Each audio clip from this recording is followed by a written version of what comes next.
gone off. And Martin Brundle in 12th place on his 9th lap. He's looking to improve on his current best, 1 minute 18.031.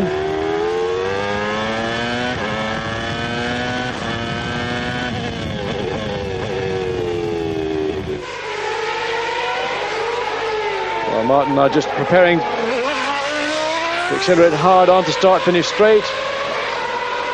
This is the start of his 10th lap. Nice clear circuit. And really, the kind of style of driving that Martin Brundle has, he is a very smooth. There's no flamboyance in the way that maybe Mika Häkkinen has. Very effective on this type of circuit. Watching Martin Brundle in the McLaren Peugeot. Also out on the circuit, Damon Hill. And 4/10 slower than Nigel Mansell. If he can maintain that gap, that's going to elevate him way up the positions.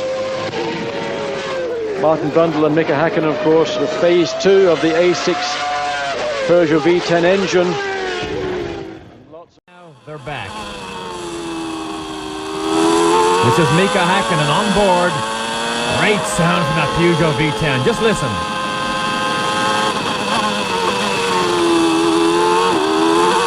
See how tight that is? There's the wall on the right side. Driver substitutions. Andre De Cesaris fans out there will be glad to know De Cesaris has signed a deal to drive the Sauber Mercedes, replacing Carl Wendlinger for the second half of the season. Or actually more than that, he will begin in 2 weeks' time in Canada.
Young Rubens Barrichello in the Jordan Hart.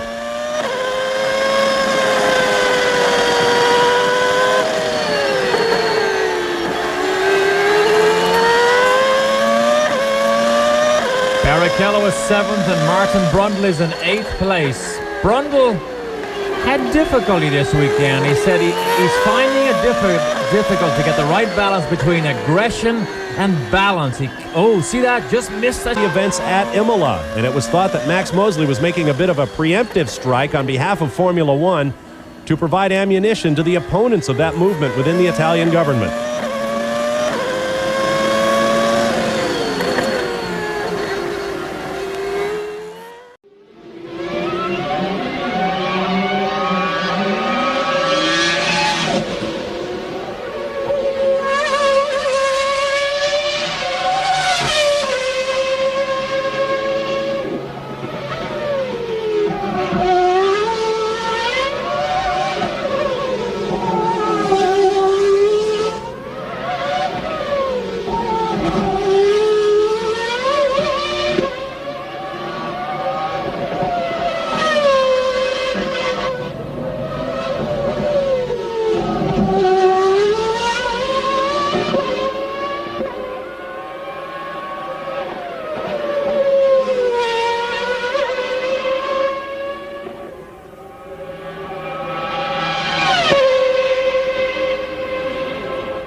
out of Grand Prix racing. Peugeot producing what, as we've already talked about, is one of the strongest engines in Grand Prix racing. Now, there's not much to choose between, I would think, between Renault and Peugeot. Maybe a little bit of difference in drivability, but once again, we're seeing here, for example, the highest top speeds for the Jordan Peugeots. I think it's generally acknowledged that in terms of brute horsepower, Peugeot are probably certainly equal to the best and maybe slightly further ahead. And just to compound the situation, they've got a development engine which is used only for qualifying this weekend, reputedly 25 horsepower more. And when I asked Martin Brundle about that extra 25 horsepower more, he said, "Who told you that?" That's why I tell those confidences to people that share them with me. Well, it seemed to be fairly accurate by his reaction, and they've had a chance to run a bit of testing with that revised engine, and we'll have to see whether it gives them that little bit of extra edge. Of course, high top speed is not only about engine, it's about the car as well, and how the aerodynamics of the car are all set up, so you can't always just take the fastest speed.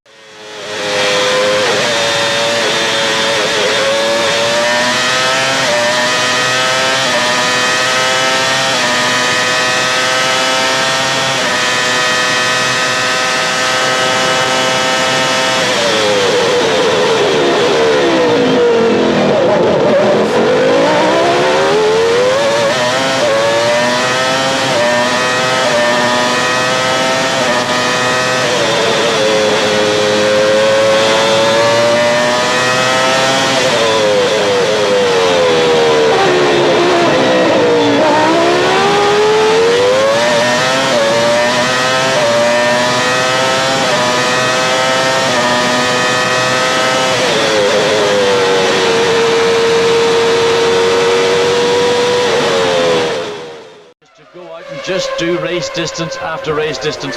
It's the only way that you can confirm what you believe to be the case from the factory where the engines are produced. So a driver's lot is not quite as simple as it was in the more comfortable days of the 70s or the early 80s. And that's a good point in terms of developing parts of the chassis as well, because all of those parts, like Ferrari, are developing at the moment. The frustrating thing is that quite often they'll put a part on and they'll find a gain in performance, but they have to go through the reliability testing before they can actually run into the Grand Prix.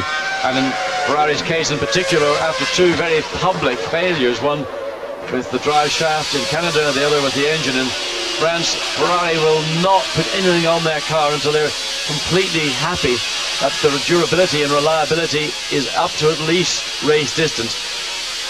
So Brundle exiting Luffield. Now let's see if this is an improvement in time for him. His best time so far is 28.509. He's just about a second slower than that. In Italy, he's driving for Jordan. He had that coming together with Ralf Schumacher in the Argentine Grand Prix, and he's really pushing himself very hard indeed. In fact, this morning he was third fastest in the Jordan, about 0.8 of a second slower than the quickest man, Heinz Harald Frentzen.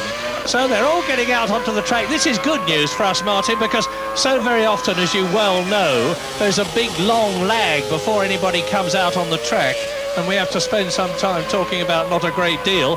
But Fisichella is out, Ralf Schumacher is out, Nakano is out, and Jan Magnussen is out in the Stewart. Yes, I think there's good reason to get out early. Again, I suspect they'll use 4 sets of tyres through this qualifying session.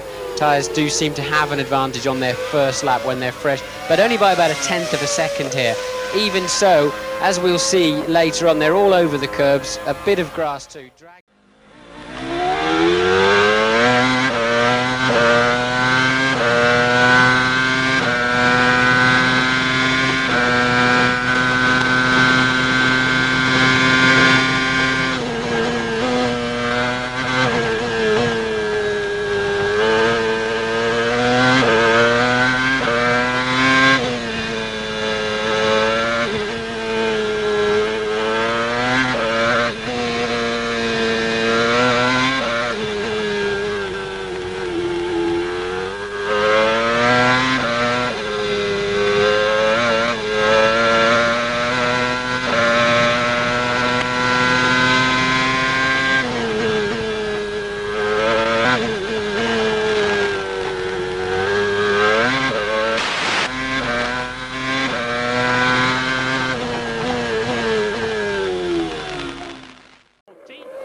watching Ralph Schumacher in the Jordan Peugeot. Going in there to turn 2, Murray took a nice tight line there, keeping up on the curve, trying to maximise the circuit. Of course, if he can make the circuit as short as possible, he's going to get a better lap time.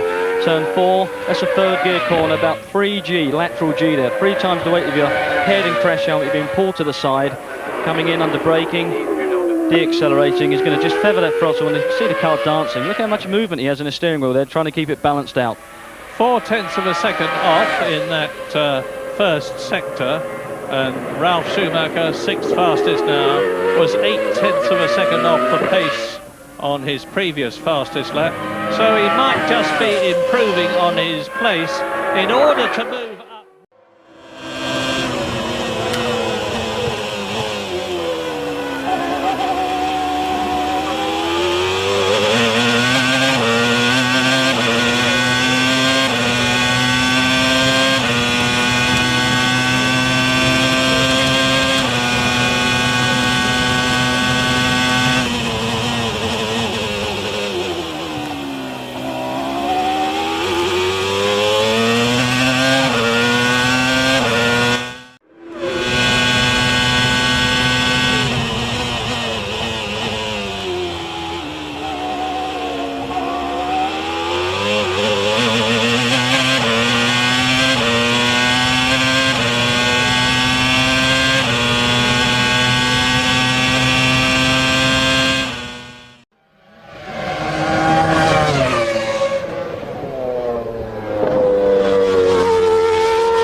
Longer wheelbase. It hasn't been a great success.